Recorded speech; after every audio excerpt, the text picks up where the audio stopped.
প্রথমে আমার নাম জানি, আমার নাম শঙ্কর পাল, বাড়ি রায়পুর।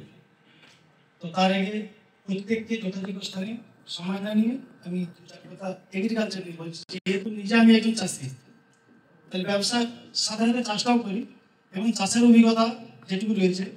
আজকে প্রথম যখন অনুপম স্যার আমাকে বলেছিলেন যে এগ্রিকালচারটা ইউজ করুন ভালো, আমি বলেছিলাম স্যার আপনি সিনিয়র, আপনার কথা মানছি, কিন্তু আপনাকে আমি বিশ্বাস করি না। প্রোডাক্ট ইউজ না করলে কিন্তু আমি বিশ্বাস করতে পারবো না। তো আমি 8 মাস আগে চাষিদেরকে দেওয়ার সাথে আমি নিজেও দিতে শুরু করলাম। কতগুলো চাষের অভিজ্ঞতা দেখুন। ধানের ক্ষেত্রে স্যার যেটা বললেন, যদি প্রথমে আমরা জমিটাকে একবার ভালো করে নিই, মানে বেশি দেওয়ার দরকার নেই, 25 থেকে 30 ml করে যদি জমিটা স্প্রে করে নিই, মাটি কিন্তু তৈরি হয়ে যাবে। তাতে লাভটা কি হবে, যে মাটিটা তৈরি যেদিন থেকে বীজটা আমরা পুঁতলাম, আচ্ছা তাহলে চারাতে যদি মোটামুটি 2 থেকে 3 বার দেওয়া যায়, বেশি দেওয়ার দরকার নেই, কিন্তু 25 থেকে 30 ml দরকার বাইরে দিতে, মানে একবারে বেশি ডোজ না দিয়ে বাইরে দিতে হবে। বেশি ডোজ দিলে কি প্রবলেম হয়, বেশি ডোজ দিলে হু করে বড় হয়ে যাবে, দিলে কিন্তু প্রচুর পোকার মানে আক্রমণ চলে আসবে, পোকা। এবং শুধু তাই নয়, ধরে একটু বৃষ্টি হয়ে গেলো, একটু প্রচুর রোদ হয়ে গেলো, তাতে কি হবে, গাছটা নষ্ট হয়ে যাবে। আর এর মধ্যে প্রচুর পরিমাণে খাবার রয়েছে। আর প্রত্যেকটা চাষিদের প্রথম যা ভাবতে হবে, মার্কেট থেকে যে রাসায়নিকটা আমরা ব্যবহার করছি ওটা পরিমাণ কমা দেবে। কত কমাবে, কুইন্টালে যত কম করে 1 কুইন্টাল যেখানে দিচ্ছেন 40 কিলো কমা দেবে, 60 কিলো সার দিতে হবে প্রথম। এটা কিন্তু আমাদের মতো চাষির কিন্তু আর কম দেওয়া হবে, এরকম দিন আমাদের অভিজ্ঞতা হয়ে গেছে। কিন্তু আমি যদি ইনাকে বলি যে চাষিকে, ইনি আমাকে আগে প্রথমে লাঠিতে মারতে আসবেন। আমার বাবাকে বলেছিলাম প্রথম, ভাই তুই জমি ধরে যাবে না, চাষ হবে না। আমার বাবা নিজে বলেছে, ভাইকে আমি গোপনে শেয়ার করলাম, বলি ভাইটা এই জিনিস। তো ভাই বলে তুই জমিতে ডাইরেক্ট জমিতে দিয়ে দিবি, ইয়ে থেকে সারে নে দোকান থেকে, বাবা বইতে না বলবি এত অবস্থা দিয়েছি, ব্যাস আর কিছু নেই। তো প্রথম ধানের ক্ষেত্রে কি হয়, চারাটা 2 থেকে 3 বার দিবেন, কোনো ঘাসা লাগবে না। আর চেষ্টা করবেন চারাটা একটু পাতলা করে, ওইটা 1 নম্বর। মাটি তৈরি হয়ে গেলো, 20 থেকে 22 দিনের মধ্যে অবশ্যই একদিন দিবেন। রোজ কিন্তু 25 থেকে 30, তার বেশি একদম দাদা আমাদের কোম্পানি যাবে দিয়েছেন, ওটাই যথেষ্ট। এইটা আপনি পরপর 3 বার স্প্রে করবেন। তাতে লাভ কি হবে, প্রথমত ধানের শিকড়টাকে কাটিয়ে দেবে, যে কাঠি মোটামুটি 40 থেকে 45, 42-45 এর মধ্যে দেখবে কাঠিটা 40 প্লাস কাঠি দেবে একটা গাছে। আর কি হবে, প্রচুর বৃষ্টি চলে গেল, ঝড় হয়ে গেল, সবাই যে ধানটাকে ফেলতে পারবেন, এখানে জানেন ওই যে শিকড়টা বেরিয়ে তার গোছান মোটা হয়ে যাচ্ছে। আর একটু ফাঁকা লাগার চেষ্টা করতে হবে। ধানে যেটা মোরাসিস হয় সেটাও হবে না, যেটা লেদা পোকা লাগে, যেটা আমরা অনেকে এসে সবজি বাড়ি লেগে যায়, ওটাও লাগবে না। কেমন লাগবে, এর পিছনে কারণ রয়েছে। যেহেতু প্রথম দিকে আমি শোধন করে চাষটা করছি, 1 নম্বর। 2 নম্বর রাসায়নিকটা কম দিচ্ছি, দিলে কি হচ্ছে, গাছটা ন্যাচারাল ভাবে বড় হয়েছে। তার জন্য কি পোকা যদি আসেও এভাবে সপ্তাহ দিনের বছর ফেলছে কমে হয়ে যাবে, মানে পোকা কিন্তু লাগবে না। তাহলে কি পোকায় নষ্ট করে না, পোকা নষ্ট করে না, কিন্তু গাছ মজবুত থাকলে কি পোকায় গাছটাকে নষ্ট করতে পারে না। এটা একটা গেল। তাহলে কি আমরা রাসায়নিক অবশ্যই কম দেবো।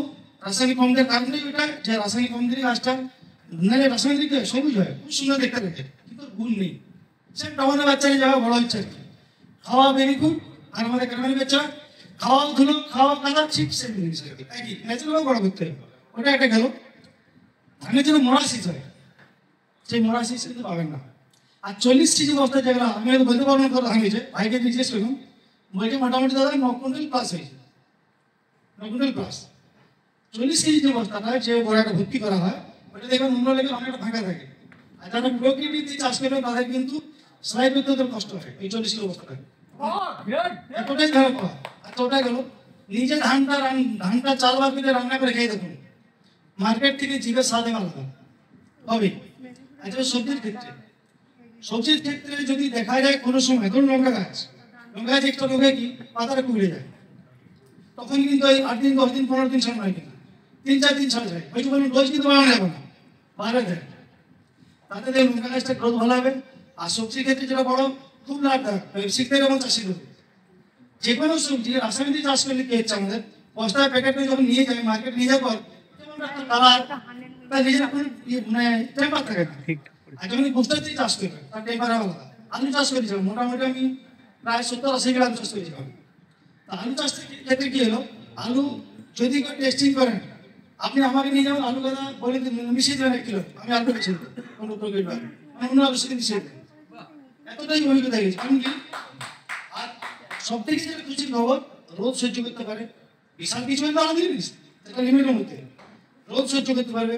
নিম্নচাপ সহ্য করতে পারবে, প্রচুর পোকার হয়তো দেখা গেলো আক্রমণ হচ্ছে, তাতে আমারটা অনেকটা সুবিধা পাবো আমি এটা দেওয়ার জন্য, যাতে পোকাটা কম লাগবে। সবজির ক্ষেত্রে গেল, এই যে কুমড়ো টুমড়ো যেভাবে আমরা চাষ করছি, যদি আমি একটা জিনিস টেস্টিং করেছি রিসেন্ট, দেখুন ওটা রেজাল্ট আসুক, আমি 20 টাকা কিন্তু ভিজিয়েছি 1 লিটার জলে 1.5 মিনিট দিয়ে 20 টাকা শোধন করে দিয়ে ভিজিয়েছি। কারণ আমার একটা অভিজ্ঞতা আছে, আমি দীর্ঘদিন ধরে পরিমাণ কাজ করতাম, যে এই যেহেতু হারবাল তো সাইড ইফেক্ট নেই, তাহলে আমি 20 টাকা শোধন করেছি নিজে, কিন্তু তাতে লাগিয়েছি চারা ভালো হয়েছে, ফলনও কোনো কারো বলতে দাম সবজি তো আমি গেলই। চাষিদেরকে একটাই জিনিস শুধু বোঝাতে হবে যে জমিতে সার কম দেন বাবা, আর দীর্ঘদিন চাষ করার পরে এই যে কিসের চাষটা করেছে, বীজটা মোটামুটি আমার 1 কুইন্টাল খরচ করে গেছে তাই বিলাতে কিসে। কিন্তু চাষের অভিজ্ঞতা জানতে হবে, প্রথমে কিন্তু বলছি সার কমাতে হবে সবাইকে, এটা আমার রিকোয়েস্ট। সার না কমালে কিন্তু ফলন ভালো পাবে, কারণ গাছ যদি প্রচুর বড় হয়ে যায় সে গাছে ফলন কমে আসবে না। তাহলে গাছকে শোধন করলাম, গাছ লাগালাম, আর বাইরে বাইরে স্প্রে করলাম, জমিতে অত ছোটাছড়া করতে হবে না, আর জলটা লিমিট রাখতে হবে। আর সবজির ক্ষেত্রে যেটা স্প্রে করবে যেন অবশ্যই বীজের স্বচ্ছতা থাকে, বা আজকে আমি জমিতে জল দিয়েছি কালকে দেবো। একটা বিশাল রেকর্ড করেছিলাম এই তরমুজের সময়, একটা জায়গায় জল শেষ হয়ে প্রায় 18 বিঘা তরমুজ ছিল, তাহলে জল শেষ হয়ে আর একটু একবার জল দেওয়া যাবে, বলুন তরমুজ তো হবে না, যদি 3-4 বার জল লাগে তরমুজ হবে। টেস্টিং করলাম 1 লিটার জলে 180 ml 200 ml মতো দিয়ে, যেখানে পাম্প চলছে ওইখানে দেওয়া ছিল, ফটাফট পড়ছিল। তাতে জমিটা মিলিয়ে নেবেন আপনারা, এই গ্রীষ্মকাল সব থেকে টেস্ট করে দাম জায়গা। যদি কারো 2-3 রাতে জমিতে জল লাগবে, জল নেই, জল ধরে রাখার ক্ষমতাটাও প্রচুর রয়েছে মাটিতে। এর কি করে বুঝবেন না, একই সাথে জমিতে দিয়েছেন, দুপুরবেলা রোদের সময় যাবেন, দেখবেন অন্য গাছটা জলের অভাবে গাছটা জড় হয়ে গেছে, ঝিমিয়ে গেছে। আর এটাতে কি হবে, কোনো ছিড়াবে না, তেমনি দুপুরবেলা যাও সকালবেলা একই রকম দেখতে। তো তরমুজে 3টে জল লাগতো, সেই 3টে জল কিন্তু মেকআপ করেছে আমার এই পোস্টার দিয়ে।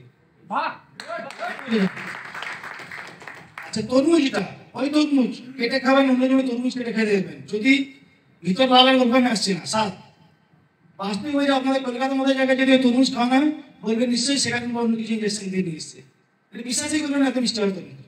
তাহলে বুস্টার দিয়ে ফসলের সে কোনো চাল বলুন সবজি বলুন তার স্বাদ হবে আলাদা। শশার ক্ষেত্রে যেটা মার্কেট হয়, শশা চাষটা আমি করি, এখনই করিয়েছি এই বাজারে সাইডে প্রচুর। শশার ক্ষেত্রে কি হয়, শশাটা মার্কেটে নিয়ে যাওয়ার পরে দেখবেন যদি ঘুরে না তুলো শশাটা মার্কেটে বিক্রি হয়। আগেকার দিনে শশাকে বিকেলে তুলতো সবাই, অনেকে চাষি হয়ে জানতো, বিকেলে তুলতো সকালে বিক্রি করতো। এখন কিন্তু বিকেলে তুলে সকালে বিক্রি করলে শশাটা থাকবে নষ্ট হয়ে যাবে, কারণ কি রাসায়নিক। এটি দিয়ে চাষ করলে আপনি বিকেলে তুলে রাখুন, মার্কেটে দেখুন, তারপর ওয়েবসাইটের কাছে গিয়ে দেখুন দুটোটার সময় গিয়ে শশাটা একই রকম আসে কিনা, একই রকম থাকবে। আর শশার ক্ষেত্রে যেটা এখন শশার কোনো আওয়াজ হয় না, চিবাইলে পড়াক পড়াক আওয়াজ হয় না, শশা চিবাইলে আপনি বুস্টার দিয়ে শশা চিবাইলে একটা আওয়াজ হবে, এত পাওয়া। এবার আমার একটা অভিজ্ঞতা কেন হয়, আমি যে বললাম যে সিনিয়র টিনার আমি মানে ওই জায়গায় বিশ্বাস করিনি, কিন্তু সেটা আমি মনে করে করি যে আমার বংশ। আমি প্রথম আগে এখানে ফ্র্যাঞ্চাইজি আমি নিজে করেছি, ফ্র্যাঞ্চাইজি করার আগে আমি মিনি গ্যালারি আমি করে নিয়েছি। তো মিনি গ্যালারি করার একদম সাহসী করবো মিনি গ্যালারি, আমাদের সুস্থতা কিছু মনে করবে না, সে যতই সুন্দর প্রোগ্রামে আমি ইউটিউবে বলুন উনিও বলুন, আমি কিন্তু বিশ্বাস করতে পারি না সবাইকে, কারণ যেহেতু ব্যবসা করবো, চাষ করলে আলাদা জিনিস ছিল। আমি টেস্টিং করলাম, আগে 1 বছর ধরে টেস্টিং করলাম, তারপর নিজে আমি মিনি গ্যালারি নিলাম। এবং মেডিসিনের ক্ষেত্রে বলি, মেডিসিনটা কিন্তু আমি ইউজ করাই, যেহেতু হারবাল আমি কাজ করি, আমি অনেক চিকিৎসাও করি ওর সাথে সাথে, ডক্টর নয় কিন্তু 14-15 বছর কাজ করতে অভিজ্ঞতা হয়েছে। সেটাই বললাম, এখন তুলসীর গল্প, হয়তো পরশুর গল্প 3:30 থেকে ফোন আসছে আমার এখানে, না হলে বলতে 50টা ফোন এসছে একজনের, প্রচুর কাশি। আমি 4:30টার সময় ফোন রিসিভ করি, শুধু গরম জল করে 10 ফোঁটা করে একটা ডোজ বলেছেন, বলছি না চাই তাহলে 15 মিনিট একটা ডোজ দিয়ে দেবেন। তো দারুণ রেজাল্ট, এবং ওদের ফ্যামিলি সে ডাক করছে, আমার ফ্যামিলি তো ভাবতে পারবো না যে এইটুকু জিনিসটা কি পাওয়ার। তো অনেকেই প্রোডাক্ট ইউজ করে জানি, হ্যাঁ হ্যাঁ আমাদের কোশ্চেন করে বলছে। তার মানে স্যার কি বললে বুঝতে পারলেন, কোন প্রোডাক্টের কথা বললো সেটা? এই তুলসীর পাওয়ার দেখুন। আচ্ছা তুলসীর যেটা, তুলসীতে কাজ হয় না বলতে কোনো জিনিস নেই, মানে কি বলবো, এক্সটার্নাল এবং ইন্টারনাল যেখানে লাগে না সেখানে যাবে, চোখ বাদ দিয়ে। আপনি কাটা ছেড়ে লাগিয়ে দেখুন, তার ধারে চুলকানি লাগিয়ে দেখুন, গ্যারেন্টি দিচ্ছি টেস্টিং করতে পারবেন। সেটা ছেঁড়া লাগিয়ে দেবো, তুলসী লাগিয়ে দেবো, কোনো বস খাবে না, টেস্টিং করতে পারবেন। কোথাও কেটে গেছে, কোথাও পড়েছে, কোনো মেডিসিন দরকার হবে না।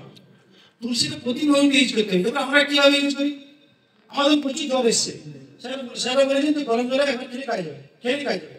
আমি বললাম কি জ্বরের পরটা প্রচুর, আমি 5 তুলসী গরম জলে খেলাম, কাজ যাবে? হয়তো হলো না, আমি কি বলি তুলসী লেখা কিন্তু যে পরিমাণে জলের প্রবাহ সেই পরিমাণে তুলসীর প্রবাহ দিতে হবে। আমি একটা ডোজ দিলাম, দুটো ডোজ দিলাম, তিনটে ডোজ দিলাম, চারটে ডোজ দিলাম, একটা সময় পড়বেই, জলকে ডাউন করবেই। এই জিনিসটা আমরা সবাই নিতে পারি না। প্রচন্ড পাতলা পায়খানা আসছে, এখন ডাইজেস্টের প্রবলেম হতে পারে, এখানে কি বলছে অনেক হতে পারে, টেস্টিং করতে পারে। 1 লিটার জলে 20 থেকে 30 গ্রাম তুলসী দিয়ে দেন, সেই জলটা ওয়ারেসের মধ্যে পান করুন। যদি পায়খানা না স্টপ হয় আপনি ডাবল বেন টাইমে দিতে পারেন, কিন্তু বলতে জানতে হবে। অনেকে আমরা ভাবি যে তুলসী খেলাম সেটা তুলসীর এত গুণ কেন কাজ হচ্ছে না, তার কারণ হচ্ছে আমাদের হিউম্যান বডির পাওয়ার কিন্তু সবাই সমান নয়। তাহলে হিউম্যান বডি আর কতটা বেশি আমাদের চোখে দেখতে পাচ্ছি না, কোনো মাথা যন্ত্রণা নেই। তাহলে আমার কি করতে হবে, যেহেতু সাইড ইফেক্ট নেই, সব থেকে প্লাসমেন্ট কি যে আমি যদি পুরো তুলসী খেয়ে আমার কিছু হবে না, এটা তো একটা ভরসা আছে, অন্য মেডিসিন তো নয়। তাহলে আমি কি করবো?